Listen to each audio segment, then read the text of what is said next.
اپنی چار دیواری یا عبادت گاہ یا پھر گھر میں بھی اسلامی اصطلاحات یا اسلامی اعمال نہیں کر سکتے. یہ آئین میں واضح طور پر لکھا ہوا ہے کہ جس سے یہ سمجھا جائے کہ یہ جو ہے وہ مسلمان ہے.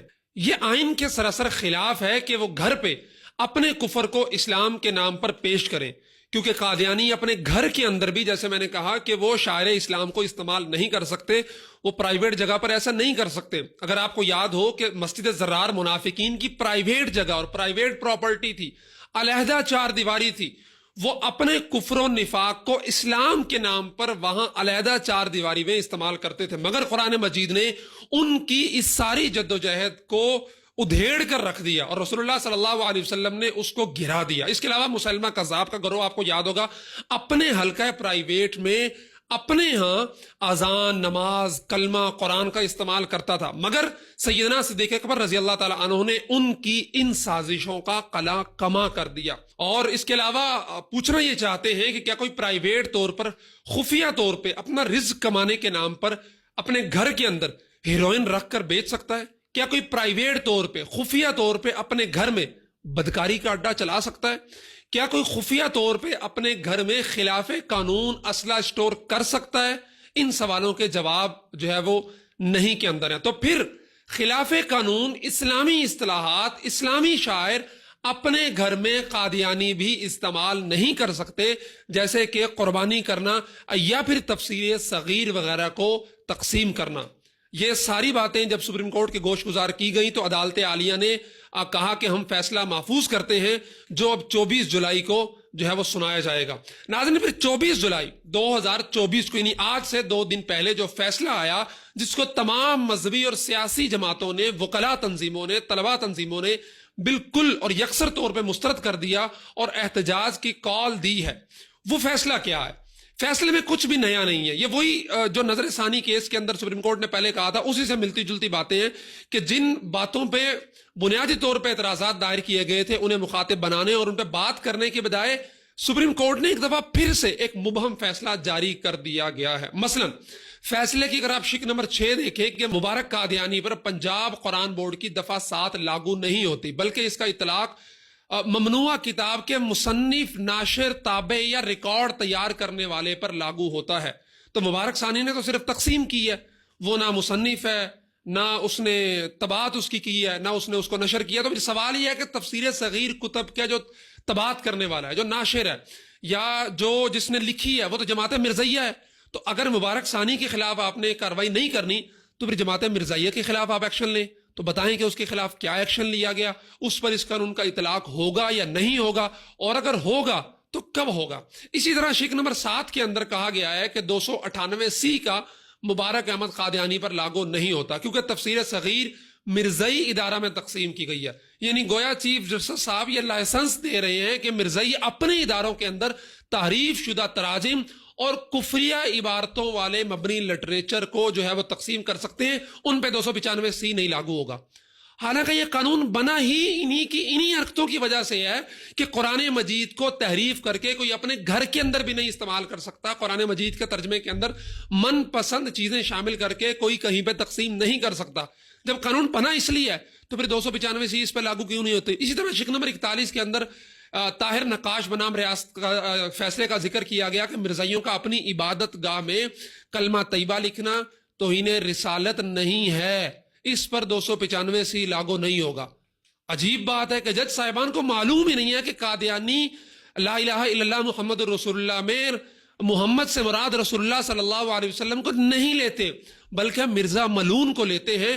اور یہ چیزیں قادیانیوں نے اپنے رسالوں کے اندر الفصل میں اور دیگر قادیانیوں کی جو کتابیں ہیں مرزا غلام محمد قادیانی کی خود لکھی ہوئی، ان کے اندر واضح طور پہ اس چیزوں کو دیکھا جا سکتا ہے. اسی طرح اگلی جو شق ہے 42، اس میں کہا گیا ہے کہ عوامی سطح پر خود کو مسلمانوں کے طور پر قادیانی پیش نہیں کریں گے، تاہم اپنے گھروں میں، عبادت گاہوں میں، مخصوص اداروں کے اندر انہیں قانون کے تحت مقرر کردہ جو گھر کی خلوت کا حق ہے وہ حاصل ہوگا. یعنی قادیانی اپنی حدود میں اسلامی شاعر استعمال کر سکتے ہیں. کتنی عجیب بات ہے کہ قادیانی جب گھر کے اندر ہوں گے تو وہ اسلامی شاعر استعمال کریں گے، یعنی وہ مسلمان ہوں گے، لیکن جب وہ باہر آ جائیں گے تو وہ غیر مسلم ہو جائیں گے اور اب انہیں اجازت نہیں ہے استعمال کرنے کی. یعنی ایک ہی آدمی گھر کے اندر مسلمان ہے، وہ کلمہ کر سکتا ہے، نماز پڑھ سکتا ہے، قربانی کر سکتا ہے، لیکن جو ہی گھر سے باہر آئے گا تو وہ غیر مسلم ہے. یہ تو آئین پاکستان کے خلاف ہے چیف جسٹس صاحب، اور عقل کے بھی خلاف ہے کہ ایک ہی شخص گھر میں مسلمان ہے اور باہر غیر مسلم ہے. یہ کون سا قاعدہ ہے، یہ کون سا قانون ہے؟ جس ذات اقدس رسول اللہ صلی اللہ علیہ وسلم کی عزت، تحفظ کے ناموس کی بابت یہ کیس تھا، اسی ذات اقدس کے اقوال اور اسی پر نازل ہونے والی کتاب سے غلط استدلال کر کے قادیانیوں کو نوازنے کی کوشش کی گئی ہے.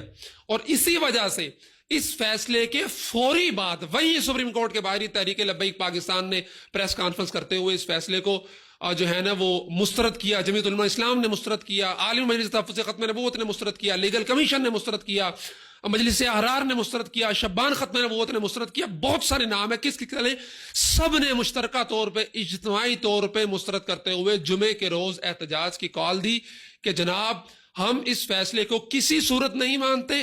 قادیانی گھر کے اندر ہو، دفتر کے اندر ہو، چوک میں ہو، چراہے میں ہو، وہ کافر ہے. اسے آئین کے مطابق کسی اسلامی شاعر کو استعمال کرنے کی اجازت ہرگز نہیں ہے. اور چیف جسٹس آف پاکستان کا یہ فیصلہ انتہائی مضحکہ خیز ہے، جو عقل کے بھی خلاف ہے، آئین کے بھی خلاف ہے، رسول اللہ صلی اللہ علیہ وسلم کی تعلیمات کے بھی خلاف ہے اور قرآن کے بھی خلاف ہے. اور جب تک اس فیصلے کو ریورس نہیں کیا جاتا تب تک دینی جماعتیں اور جتنے بھی اس سے متعلقہ لوگ ہیں وہ تحریک چلانے کے حوالے سے مکمل تیاریاں کر رہے ہیں. تو ناظرین، یہ تھی وہ پوری ہسٹری جو 2019 سے شروع ہوئی اور 24 جولائی 2024 کو آ کے اس کا ایک فیز اختتام پذیر ہوا ہے. اب نیکسٹ فیز جو کیوریوسٹی پیدا ہوئی ہے، جو ایک ہیجان برپا کیا سپریم کورٹ نے اپنے مبہم فیصلے سے، اپنے عجیب و غریب فیصلے سے، اس کا اگلا فیز شروع ہوگا دینی جماعتوں کے احتجاج سے، ان کے دھرنوں سے اور ان کے جو ہے نا وہ حکومت سے، اور یا سپریم کورٹ کے سامنے جو بھی کچھ ہوتا ہے وہ آنے والے دنوں کے اندر آپ دیکھ لیں گے.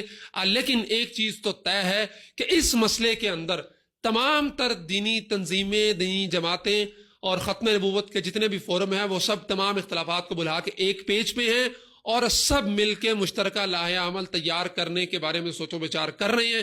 اس لیے آنے والے دنوں کے اندر اس فیصلے کے خلاف ملک کے اندر بہت کچھ دیکھنے سننے کو مل سکتا ہے. لیکن اگر قاضی فائز عیسیٰ صاحب کوئی تھوڑی سی عقل مندی کا، دانش مندی کا مظاہرہ کریں اور خود ہی اس فیصلے کے بارے میں کچھ نہ کچھ کو فل کوٹ بنا کے یا کچھ بھی کر کے تین رکنی کی بجائے اس کے بارے میں سوچے، تاکہ ملک ایک دفعہ پھر انتشار و افتراق کی بجائے امن کی طرف جائے اور پاکستان کے 24-25 کروڑ مسلمانوں کے جذبات کو جو اس فیصلے سے ٹھیس پہنچی ہے اس کے بارے میں سپریم کورٹ کوئی مناسب اور قابل عمل حل نکالے جس سے پاکستان ان چیزوں سے محفوظ رہتے ہوئے آگے بڑھ سکے. بہت شکریہ.